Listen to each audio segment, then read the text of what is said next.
Broadcast. Welcome to today, June 11th episode of the Zaner MarketCast. I am Joe Nikruto. And I'm Dan Hussey. And I am going to attempt to fumble through these numbers. All these numbers make my head spin, but we're going to chop through it as best we can. We are going to preview the estimates for tomorrow's Wednesday, the 12th, right? Wednesday's WASDE tomorrow morning, which I believe is at 11 a.m. Central Standard Time. That's correct. Okay. So we're going to do our best. And without much fanfare, with your permission, I'm just going to jump right into this. Let's go for it. Right into our U.S. So we've got U.S. stocks. bean ending stocks number, trade estimates for 2023, 2024 at 346 versus last month's 340, the May number. For new crop 2024, 2025 carryout, they're talking 448 versus last month's USDA number was 445. A little heavier. There's 6 million heavier in old crop and 3 million heavier there in new crop. And, you know, I think in terms of the U.S. ending stock, probably going to be due to a reduction in domestic crush. Obviously, exports haven't been there. So, you know, without even getting into the whole production argument, I think there's enough on the demand side that could say, oh, we're going to be, you know, gaining some bushels there because of a lack of demand. Got it. And so the NOPA crush numbers came out the other day where they had revised them up versus some bad numbers Correct. out of Indiana in the previous report. A quick upward revision, but that was still, if I remember correctly, still toward the bottom end of analyst range. Nothing that saved the day there. Generally a slower crush there than we've all been hoping and anticipating. And we're also going to talk about the possible change in exports versus no change in exports based on what we're going to get to here in a minute in South America. But before that, corn numbers, trade estimates, 2023, 2024 carryout, 2.009 is the number for this month versus 2022 last month. And then for new crop, they're talking about 2079 versus the USDA's last month, 2102. So reversal there in corn, where ending stocks numbers coming down a bit versus where we were last month for both old crop and new crop, correct? Correct. Okay. Easy peasy. And there with corn, probably more a function, those ending stocks numbers, more a function of what has been pretty steady demand, exports at the high end of ranges, and new business from some new customers such as Spain. Folks we wouldn't normally see at the export window at this time of the year. And good to see that too, right? I mean, sure. we're always looking for another place for our products to go. Where does that take us next? Do we jump to South America? Well, do we mention the wheat there? No real change in old crop wheat, and then new crop wheat was a little bit higher, but we'll talk about some of the wheat productions. Zaner own estimates here. We are actually, for old crop corn carryout, a little bit tighter than trade estimates down there, 2.002 billion. Versus new crop, where we're actually about 10 million lower than analyst expectations there too, for ending stocks in corn.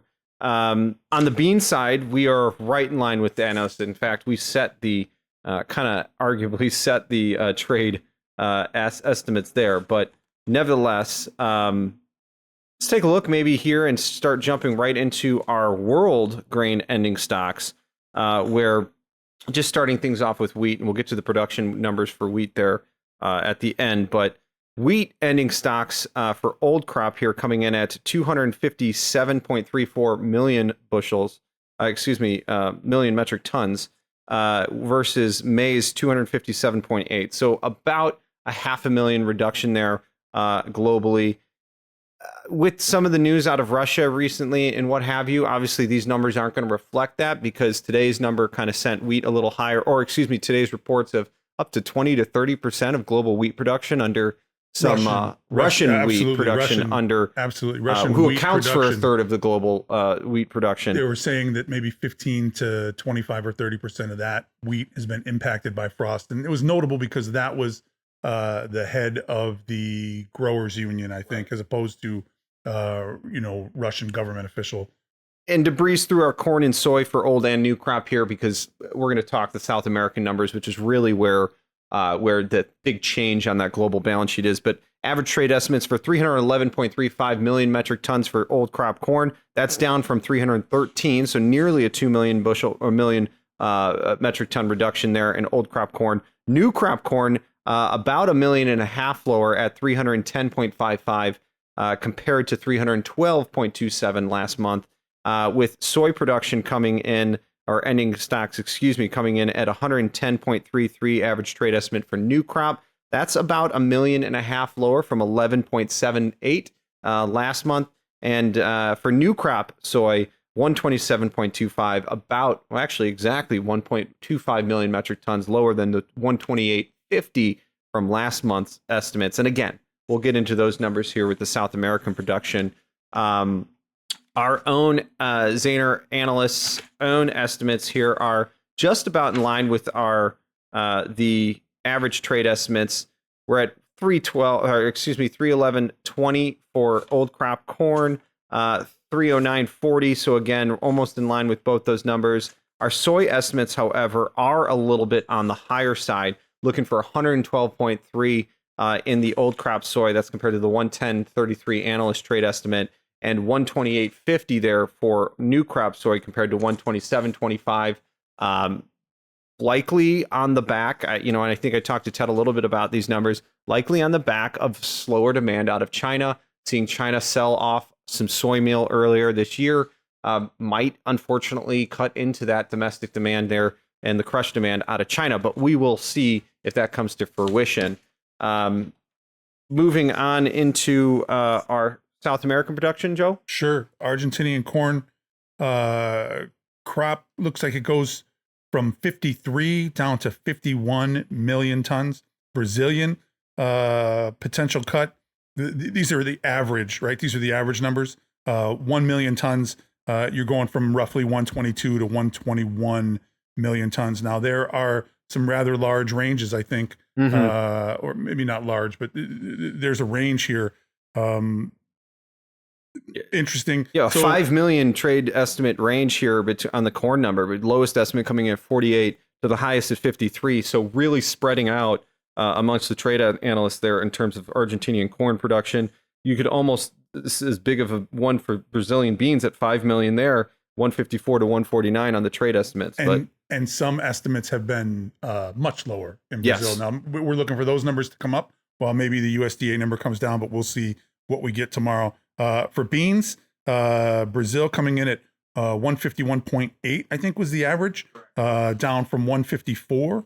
Argentinian beans, and still that 151.8 may represent a bit of a slow walk as the other numbers are. What was the low end of the range on that? 149, right? So that's still 2.8 million, metric tons above the lowest trade estimate, and 2 or 3 million above some of the lower estimates. So you could figure a 3 million standard deviation here on just the stats if you're looking at these numbers in the range and the fluctuation of what it could be. Argentine beans, I thought, was maybe just a push at 49.83 versus last month's 50.